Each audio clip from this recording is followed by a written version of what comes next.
Morning walk sharing again. I've just been listening to UCB, the United Christian Broadcasters.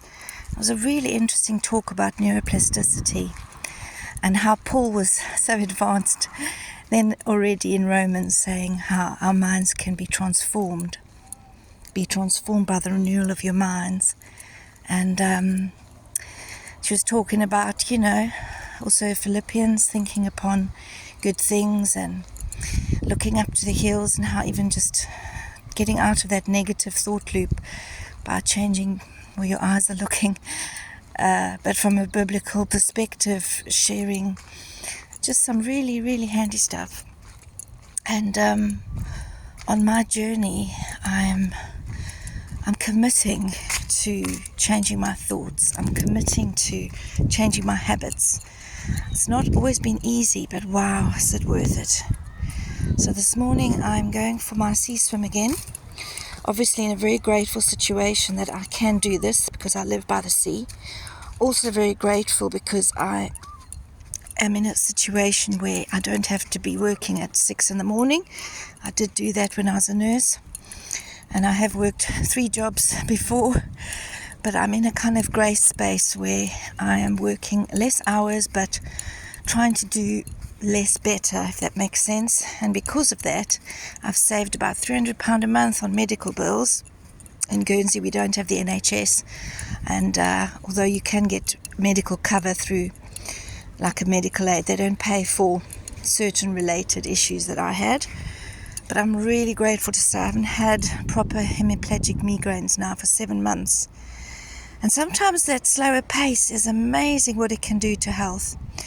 Obviously it also was affected by HRT, which is now stabilized, has made a huge difference. But also just taking a slower pace, which I'm loving.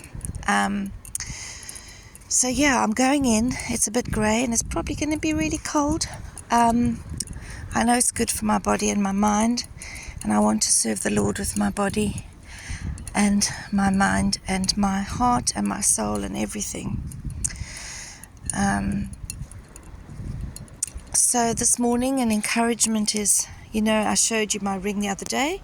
So my ring is just from a charity shop, but it could be any ring. And that's just reminding me, when I see it and feel it, the new me, making new choices, making the choices that are better for my body, for my mind, and to give God the glory. And in every day, every choice we make, it takes time sometimes to get to the point where you can do that easily, especially if you suffer with chronic illnesses or deep depression. But I'm really, really grateful that I've been off my antidepressants now for 6 months, and that I'm in a place where I can do this, aware that it's not an easy road, but also want to inspire those who might be on a similar journey, although I'm not saying ever to go off your medication suddenly, and always speak to your doctor or your psychiatrist or mental health nurse. But I am just in a different phase of challenging a different state in my body and mind with support and help. So be blessed and encouraged. Goodbye.